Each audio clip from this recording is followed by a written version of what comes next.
hay flow here. Not at the total top, but I decided to stop here because I figured not too many people would come here. It's hard to say, but it's starting to get smoky too, so even more trouble with my trying to say stuff.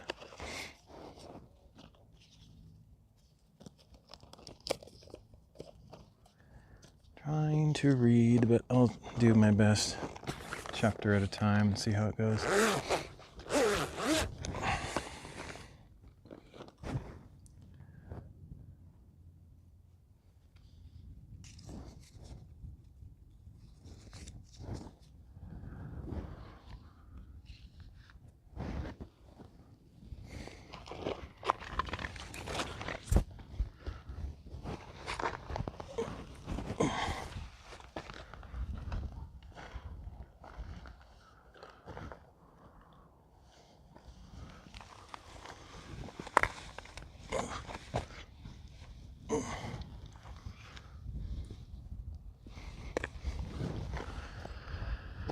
All right.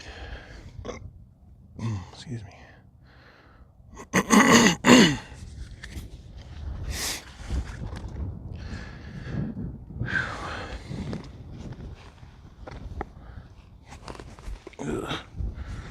Not the most comfortable spot ever, but it's okay.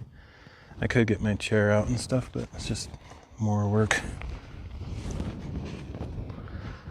Let's see if I can get comfortable somehow.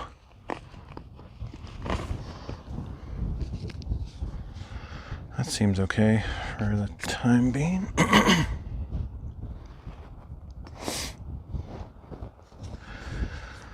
All right, let's see if we can get through this reading, at least part of it. And then if I have to make it up later, it's fine. I've done quite a bit of reading today already, so not a huge deal. This is a pretty long one too, so I doubt I'll get all the way through this, but yeah, you never know.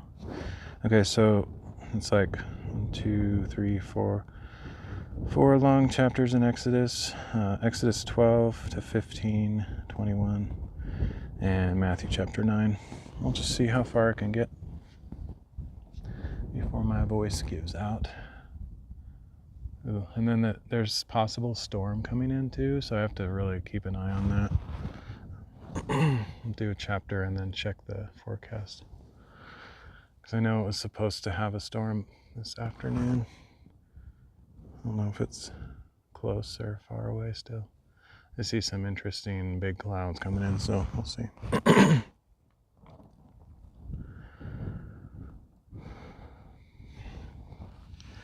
of hard to see the screen with all this glare too.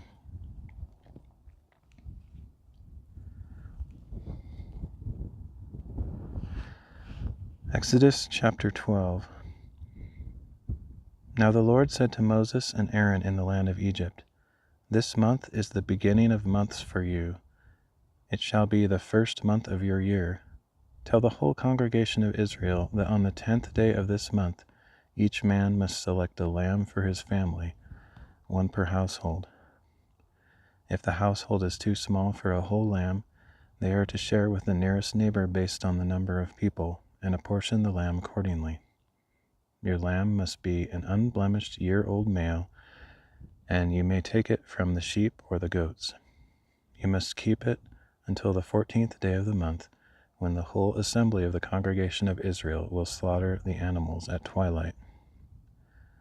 They are to take some of the blood and put it on the sides and tops of the door frames of the houses where they eat the lambs. They are to eat the meat that night, roasted over the fire, along with unleavened bread and bitter herbs. Do not eat any of the meat raw or cooked in boiling water, but only roasted over the fire, its head and legs and inner parts. Do not leave any of it until morning. Before the morning you must burn up any part that is left over. This is how you are to eat it. You must be fully dressed for travel, with your sandals on your feet and your staff in your hand. You are to eat it in haste. It is the Lord's Passover. On that night I will pass through the land of Egypt and strike down every firstborn male, both man and beast, and I will execute judgment against all the gods of Egypt. I am the Lord. The blood on the houses where you are staying will distinguish them. When I see the blood, I will pass over you. No plague will fall on you to destroy you when I strike the land of Egypt. And this day will be a memorial for you, and you are to celebrate it as a feast to the Lord, as a permanent statute for the generations to come. For 7 days you must eat unleavened bread. On the first day you are to remove the leaven from your houses. Whoever eats anything leavened from the first day through the 7th must be cut off from Israel. On the first day you are to hold a sacred assembly, and another on the 7th day. You must not do any work on those days, except to prepare the meals. That is all you may do. So you are to keep the feast of unleavened bread, for on this very day I brought your divisions out of the land of Egypt. You must keep this day as a permanent statute for the generations to come. In the first month you are to eat unleavened bread, from the evening of the 14th day until the evening of the 21st day. For 7 days there must be no leaven found in your houses. If anyone eats something leavened, that person, whether a foreigner or native of the land, must be cut off from the congregation of Israel. You are not to eat anything leavened. Eat unleavened bread in all your homes. Then Moses summoned all the elders of Israel and told them, Go at once and select for yourselves a lamb for each family and slaughter the Passover lamb. Take a cluster of hyssop, dip it into the blood in the basin, and brush the blood on the top and sides of the door frame. None of you shall go out the door of his house until morning.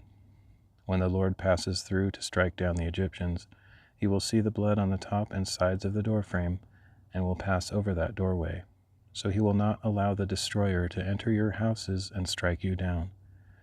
And you are to keep this command as a permanent statute for you and your descendants. When you enter the land that the Lord will give you as he promised, you are to keep this service. When your children ask you, What does this service mean to you? You are to reply, It is the Passover sacrifice to the Lord, who passed over the houses of the Israelites in Egypt when he struck down the Egyptians and spared our homes. Then the people bowed down and worshipped. And the Israelites went and did just what the Lord had commanded Moses and Aaron. Now at midnight the Lord struck down every firstborn male in the land of Egypt, from the firstborn of Pharaoh who sat on his throne, to the firstborn of the prisoner in the dungeon, as well as all the firstborn among the livestock. During the night Pharaoh got up, he and all his officials, and all the Egyptians, and there was loud wailing in Egypt, for there was no house without someone dead. Then Pharaoh summoned Moses and Aaron by night and said, Get up, leave my people, both you and the Israelites. Go, worship the Lord as you have requested. Take your flocks and herds as well, just as you have said, and depart, and bless me also. And in order to send them out of the land quickly, the Egyptians urged the people on. For otherwise, they said, we are all going to die. So the people took their dough before it was leavened, carrying it on their shoulders in kneading bowls wrapped in clothing. Furthermore, the Israelites acted on Moses' word and asked the Egyptians for articles of silver and gold and for clothing. And the Lord gave the people such favor in the sight of the Egyptians that they granted their request. In this way they plundered the Egyptians. The Israelites journeyed from Ramses to Succoth with about 600,000 men on foot, besides women and children. And a mixed multitude also went up with them, along with great droves of livestock, both flocks and herds. Since their dough had no leaven, the people baked what they had brought out of Egypt into unleavened loaves. For when they had been driven out of Egypt, they could not delay and had not prepared any provisions for themselves. Now the duration of the Israelites' stay in Egypt was 430 years. At the end of the 430 years, to the very day, all of the Lord's divisions went out of the land of Egypt. Because the Lord kept a vigil that night to bring them out of the land of Egypt, this same night is to be a vigil to the Lord, to be observed by all the Israelites for the generations to come. And the Lord said to Moses and Aaron, This is the statute of the Passover. No foreigner is to eat of it, but any slave who has been purchased may eat of it after you have circumcised him. A temporary resident or hired hand shall not eat the Passover. It must be eaten inside one house. You are not to take any of the meat outside the house, and you may not break any of the bones.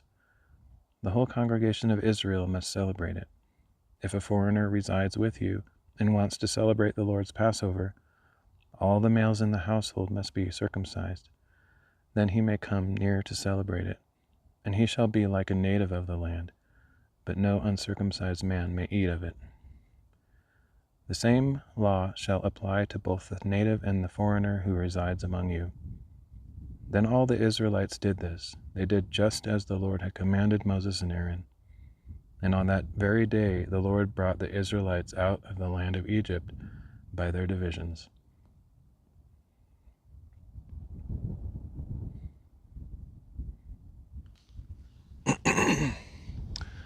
All right, those clouds are getting closer. Let me check. See if I can figure out how to get some kind of forecast or something.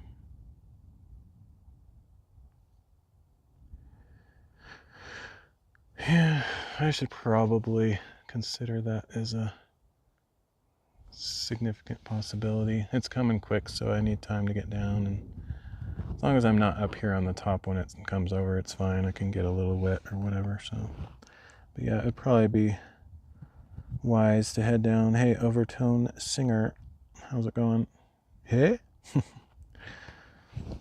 Yeah, so I'm gonna head down. I wish I could stay up here and do more, but my voice is probably gonna give out anyway. I didn't bring enough water to drink for this hike, and so yeah, it's probably best that I take the opportunity to head back when I still can reasonably. Those clouds are moving fast and they're pretty big. Let me show them real quick just so you can get the idea.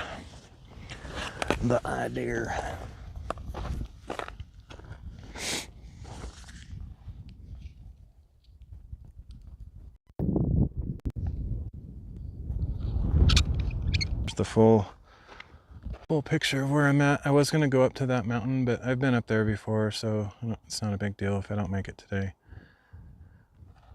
And I got these big lakes over here. I already shot some readings showing that stuff on previous streams.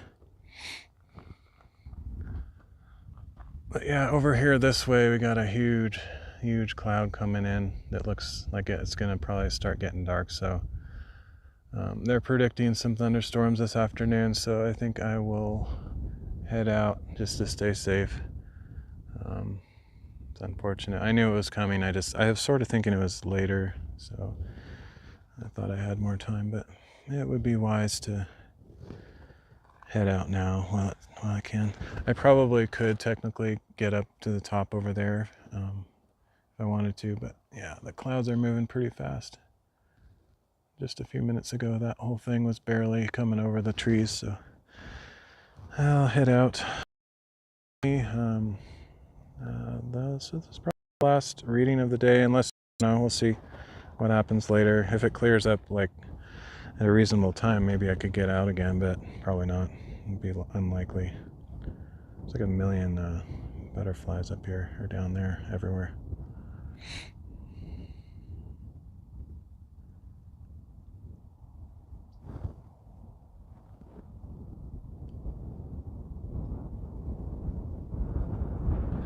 All right, I will head out, so thanks again. Catch you all later.